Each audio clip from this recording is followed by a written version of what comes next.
Hello guys, welcome on my YouTube channel पे नए हैं, चैनल को सब्सक्राइब कर सकते हैं। इस वीडियो में बात करने वाले हैं Atal Bihari Vajpayee medical university BSc nursing का जो एग्ज़ाम होने वाला है सेकंड सेमेस्टर का एग्ज़ाम जो है इसी मंथ में होने वाला है। आपके पास समय भी कम है, तो हमने सोचा जो नर्सिंग फाउंडेशन है उसका पेपर पूरा ऑलरेडी यूट्यूब पे अपलोड है, उसको आप देख सकते हैं।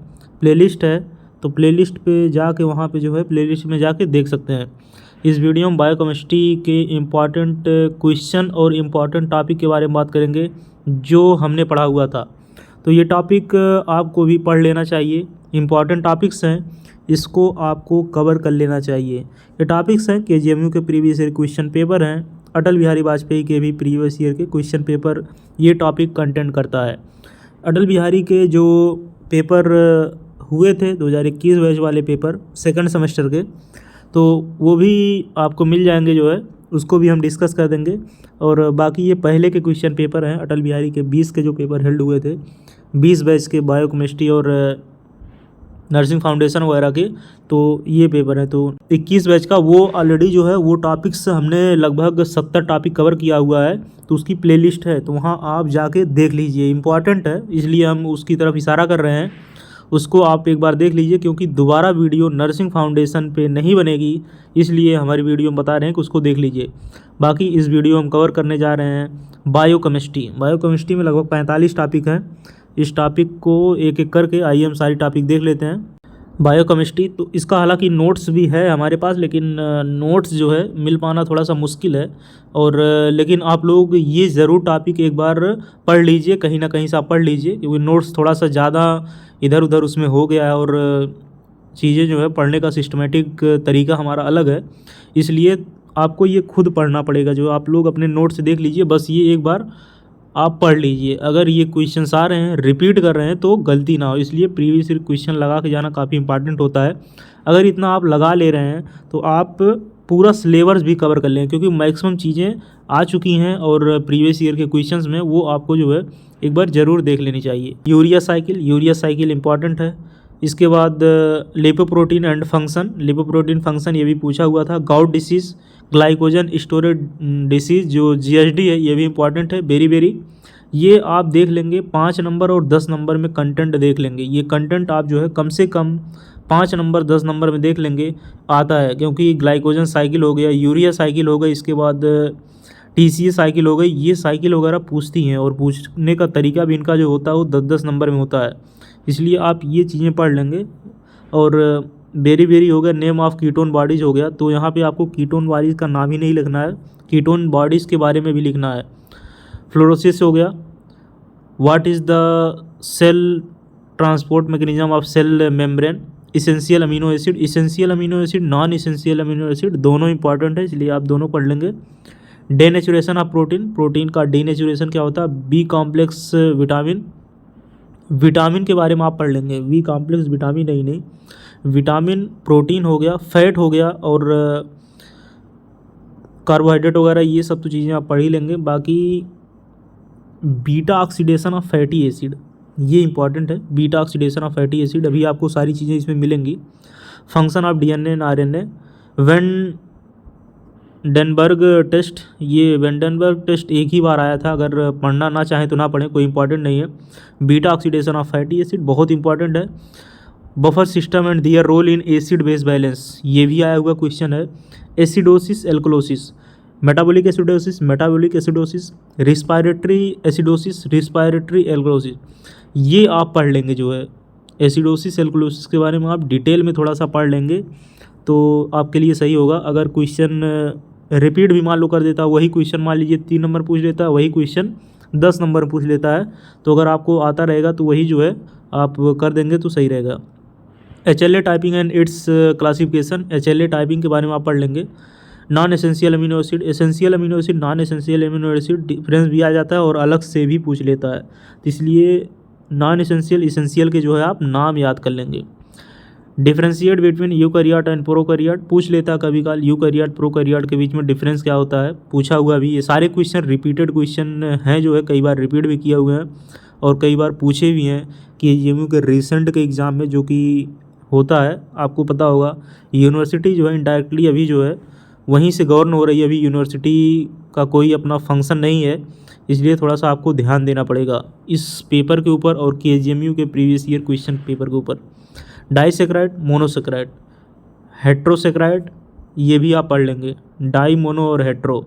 Explain function of organelle of cell, तो आपको जो है इसका फंक्शन वगैरह और आपको एक्सप्लेन करने का आ सकता है। आप तो चित्र बना के जो है वहाँ पे आप सेल का फिगर बनाएंगे और उसके अलग अलग माइट्रोकांडिया हो गए, जो भी ऑर्गेनल हैं उसको आप जो है एक्सप्लेन कर देंगे। तो एक्सप्लेन अगर आप कर देंगे तो ठीक ठाक आपको जो है नंबर मिल जाएगा। तो आइए हम नेक्स्ट स्लाइड के ऊपर बढ़ते हैं। Renal mechanism of maintenance in acid base balance, renal mechanism of maintenance in acid base balance, fluid mosaic model. हालांकि एक्सप्लेनेशन करना थोड़ा सा टफ हो जाए क्योंकि पढ़े काफ़ी दिन हो गया जो है, हालांकि एक्सप्लेनेशन हो सकता है लेकिन काफ़ी टाइम भी लग जाएगा और वीडियो जो है 10 मिनट के अंदर ख़त्म करनी है। तो आपको ये खुद भी जो है पढ़ना पड़ेगा।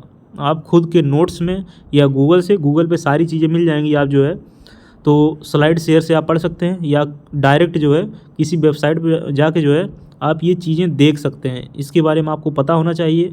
और अगर आपके पास नोट्स है, नहीं तो जो बुक है यू सत्यनारायण हमारे पास है, तो उसका PDF भी है। तो PDF हम टेलीग्राम पे भेज देंगे, तो PDF आप वहाँ से जाके जो है PDF से ये सारी चीज़ें यू सत्यनारायण मिल जाएंगी। यू सत्यनारायण काफ़ी अच्छी बुक है, हमने वही पढ़ा था, तो वहाँ से आप जो है सारी चीज़ें देख सकते हैं। बाकी आपके पास जो रेफ़र बुक होगी वहाँ से आप ये चीज़ें रेफ़र कर सकते हैं। Sodium potassium pump, electrophoresis, gel electrophoresis वगैरह आप पढ़े होंगे NCERT में, जो है 12th की NCERT में है, तो ये सारी चीज़ें पढ़े होंगे। ग्लाइकोलिसिस पाथवे, देखिए जो पाथवे हैं और साइकिल है, इसको आप जो है जो भी आप पढ़े हुए हैं पहले से वही पढ़िए, कुछ नया करने का प्रयास ना करें। जो चीज़ें पढ़े हुए हैं तो वही पढ़ लीजिए, रिवीजन वही कर लीजिए, बाकी इधर उधर कुछ ना करिए। लिपिड क्या होती है, लिपिड भी पहले आप पढ़े होंगे। अगर आप प्रिपरेशन किए हैं तो हमको नहीं लगता इसमें से बहुत टॉपिक ऐसी होंगी जो पहले से आपकी क्लियर होंगी। प्रिपरेशन वगैरह अगर आप ठीक ठाक प्रकार से नीट की किए हुए हैं तो। फास्फोलिपिड क्या होता है, ऑस्मोसिस क्या है, ऑस्मोसिस वगैरह आपको थोड़ी पता होगी, थोड़ी मतलब कम कंटेंट होगा तो उस पर ज़्यादा कंटेंट फोकस कर लेंगे। ये क्वेश्चन 3 नंबर में भी आ सकता है, 5 नंबर में भी आ सकता है। एंजाइम इनहिबिशन क्या है, क्रोमेटोग्राफी के बारे में आप देख लेंगे क्रोमेटोग्राफी क्या होता है। क्योंकि अगर आप कंटेंट को ज़्यादा नंबर पढ़े हुए हैं तो कम नंबर में लिख सकते हैं, लेकिन अगर आप कंटेंट को कम नंबर में रीड किए हुए हैं या पढ़े हुए हैं 2-3 बार तो उसको ज़्यादा नंबर में नहीं लिख सकते। इसलिए प्रयास करें कि कम से कम अगर कोई कंटेंट पढ़ते हैं तो 10 नंबर में लिखने का मतलब 2 पेज आराम से लिख सकें 10 नंबर में आगे पीछे, और एक साइड और मतलब 3 पेज लिख सकते हैं 10 नंबर में। पेंटोज फास्फेट पाथवे तो कोई ज़्यादा इंपॉर्टेंट नहीं है, लेकिन आप देख सकते हैं ये भी आया हुआ है। इम्यूनोग्लोबिन्स काफ़ी बार पूछा हुआ है। सोडियम एंड पोटेशियम पंप काफ़ी बार पूछा हुआ है। आइसोमेरिज्म भी पूछा हुआ है, रिपीट किया हुआ है। वाटर सोल्यूबल कौन कौन से विटामिन होते हैं, फैट सोल्यूबल विटामिन के बारे में आपको पढ़ना ही पड़ेगा। विटामिन, फैट, प्रोटीन, ये चीज़ें तो रिपीट करता ही है। हीमोग्लोबिन क्या होती है, बायोसिंथेसिस ऑफ फैट क्या है, बायोसिंथेसिस ऑफ फैट देख लेंगे। कंपोजिशन ऑफ विटामिन ए के क्या क्या कंपोजिशंस होते हैं, और डिसीज़ ज़रूर देख लेंगे। डिसीज़ तो पूछेगा ही, जो आई की डिसीज़ वगैरह हैं इसको आप देख लेंगे, इसमें से आपको तो कुछ ना कुछ तो ज़रूर फंस जाएगा। Metabolism of acidosis in details, metabolic तो आप ये भी देख लेंगे, मेटाबॉलिक एसिडोसिस, मेटाबॉलिक एल्कलोसिस। फिर आते हैं 44 की तरफ, normal value of blood glucose and how it regulate in body. Polysaccharides क्या होते हैं, enzymes and in its clinical importance. तो एंजाइम्स और उसके क्लिनिकल इम्पॉर्टेंस देख लेंगे। हालांकि ये एक ही बार पूछा हुआ है, कम बार पूछा है, लेकिन पूछा ज़रूर है। इतने टॉपिक ये प्रीवियस ईयर के क्वेश्चंस कवर कर ले रहे हैं, हमारे हिसाब से नहीं लगता कोई दिक्कत होगी। हमने भी प्रीवियस ईयर क्वेश्चन से ही पढ़ा था। प्रीवियस ईयर क्वेश्चन पढ़ने पे आसानी हो जाती, क्वेश्चन पूछने का तरीका पता चल जाता है, और क्वेश्चंस अगर रिपीट करते हैं तो प्रीवियस ईयर के क्वेश्चन रिपीट करते हैं। हमने कई बार वीडियो बताया यूनिवर्सिटी के एग्जाम्स में क्वेश्चन फ्रेम नहीं होते हैं, क्वेश्चन रिपीट ही हर साल करते हैं। तो ज़्यादा प्रयास करें, प्रीवियस ईयर क्वेश्चन वगैरह के ऊपर ज़्यादा फोकस करें। बाकी आप कुछ नया नहीं लगता हमको बायोकेमिस्ट्री टफ है या कुछ चीज़ें हैं अगर नहीं समझ आ रही तो यूट्यूब पे बार बार देखने का प्रयास करें, जैसे मेटाबॉलिक एसिडोसिस, एल्कोलोसिस, ये तो आना 99.9% जो है कंपलसरी है। और फिर जो साइकिल वगैरह है उसमें से एक क्वेश्चन वहाँ से फंस जाएगा। एक बार पेपर थोड़ा सा देखना पड़ेगा, देखकर फिर एक वीडियो बना देते हैं इसके ऊपर। कल परसों में एक वीडियो दूसरी बन जाएगी बायोकेमिस्ट्री के ऊपर, क्योंकि बायोकेमिस्ट्री में थोड़ा सा आपको फोकस भी करना पड़ेगा। अगर साइकिल वगैरह नहीं याद है तो याद करने का प्रयास ना करें, उसको रट ही लें तो ज़्यादा बेहतर है। साइकिल वगैरह उसको रट लें और इसके बाद भूल जाएं, एग्ज़ाम हो जाए लेकिन उसको ज़रूर रट लें, क्योंकि वो पूछना ही पूछना है। वो तीनों जो साइकिल हैं उसमें से कोई ना कोई एक पटक देगा। तो अगर आपको नहीं आएगा तो काफ़ी ज़्यादा दिक्कत हो सकती है, और दिक्कत होगी तो सीधा 10 नंबर में होगी, 3-4 नंबर में नहीं होने वाली है। इसलिए आप साइकिल वगैरह ज़रूर देख लेंगे, जो भी एनसीईआरटी की है या जो भी आप कोचिंग में पढ़े हुए हैं या आप कॉलेज में पढ़े हुए हैं। कॉलेज में तो ऐसा पढ़ाई नहीं होती है, लेकिन हो सकता है आपके यहाँ ठीक ठाक पढ़ा दिया गया हो, तो आप एक बार ज़रूर देख लेंगे। तो इन्फॉर्मेशन रही, मिलते हैं नेक्स्ट वीडियो में नए अपडेट के साथ। इंस्टाग्राम टेलीग्राम लिंक है डिस्क्रिप्शन बॉक्स, उसको भी आप ज्वाइन कर सकते हैं। कमेंट बॉक्स में कमेंट कर सकते हैं।